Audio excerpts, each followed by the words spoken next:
पश्चिम बंगाल चुनाव में सीए की एंट्री हो गई है। बीजेपी नेता कैलाश विजयवर्गीय ने बड़ा दावा कर दिया, जनवरी से लागू होगा नागरिकता कानून। ये कैलाश विजयवर्गीय ने कहा है। कांग्रेस शरणार्थियों के प्रति हमदर्दी नहीं रखती, कैलाश विजयवर्गीय ने और क्या बोला, एक बार सुने। भारतीय जनता पार्टी ने कहा था कि बांग्लादेश के शरणार्थियों को नागरिकता हम प्रदान करेंगे।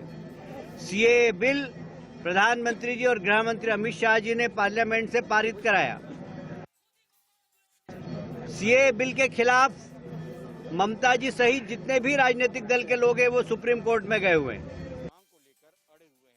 मोस्ट प्रोबेबली जनवरी से सारे लोगों को जो शरणार्थी हैं उनको नागरिकता देने का काम भारतीय जनता पार्टी की सरकार करेगी। हम कह रहे हैं कि ममता जी ने वादा किया था सोनार बंगला का, पश्चिमी बंगाल की जनता ने 2 बार उनको आशीर्वाद दिया। सोनार बंगला तो नहीं बन पाया, पर एक ऐसा बंगला बनता जा रहा है जहां पर विदेशी घुसपैठी आ रहे हैं। हमारे संस्कार और पश्चिम बंगाल के चुनाव से पहले अगर पश्चिम बंगाल की सरजमी पर कैलाश विजयवर्गीय की जबान पर आ गया है सीए, एक बार फिर से मैं रिकॉल कर देता हूं ये सीए क्या है। याद कीजिए आप, 6 धर्मों के विदेशी शरणार्थियों को नागरिकता देने का प्रावधान। पाकिस्तान, बांग्लादेश, अफगानिस्तान के जो रिफ्यूजीज हैं इन्हें नागरिकता दी जा सकती है। 31 दिसंबर 2014 या उससे पहले भारत आने वालों पर ही यह कानून लागू होता है। नागरिकता अधिनियम 1955 में संशोधन करके सरकार ने नया कानून बनाया। पहले अवैध प्रवासियों को भारतीय नागरिकता लेने के लिए कोई विकल्प नहीं था, लेकिन अब विकल्प है। अब इनमें कौन कौन है? इनमें है हिंदू, सिख, ईसाई, जैन, बौद्ध और पारसी, लेकिन मुस्लिम नहीं है, और यहीं पर विरोध खड़ा हो जाता है। अब अवैध प्रवासी कौन कौन है ये आप जाने। जिसने वैध पासपोर्ट या यात्रा डॉक्यूमेंट्स के बिना भारत में एंट्री ली हो, जो अपने निर्धारित समय सीमा से ज्यादा वक्त तक भारत में रहे। सीए के जरिए सरकार विदेशी अधिनियम 1946 के तहत छूट देगी। इसके अलावा सीए के तहत पासपोर्ट अधिनियम 1920 के तहत भी छूट मिलेगी। 1946 के अधिनियम के तहत भारत में विदेशियों के आने जाने की निगरानी रखी जाती है। तापस के पास में चलते हैं। तापस, क्या मैं ये कह सकता हूं कि पश्चिम बंगाल की चुनावी लड़ाई अब सीए पर आ गई है? तापस,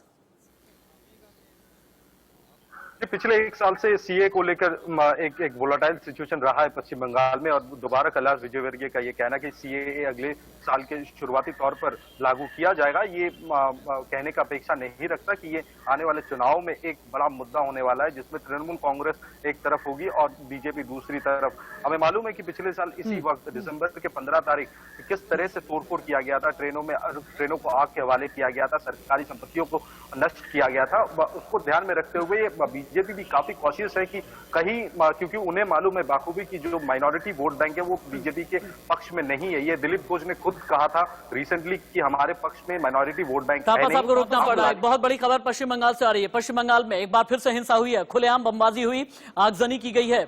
इसमें बीजेपी के 7 कार्यकर्ता घायल हो गए हैं। ये वारदात उस समय की है जब बीजेपी के कार्यकर्ता बर्धमान जिले में संपर्क अभियान पर थे। टीएमसी कार्यकर्ताओं पर हिंसा का आरोप लगाया गया है। तस्वीरों में आप देख सकते हैं चुनाव से पहले किस तरह बंगाल में खून खराबे का खेल शुरू हो गया है।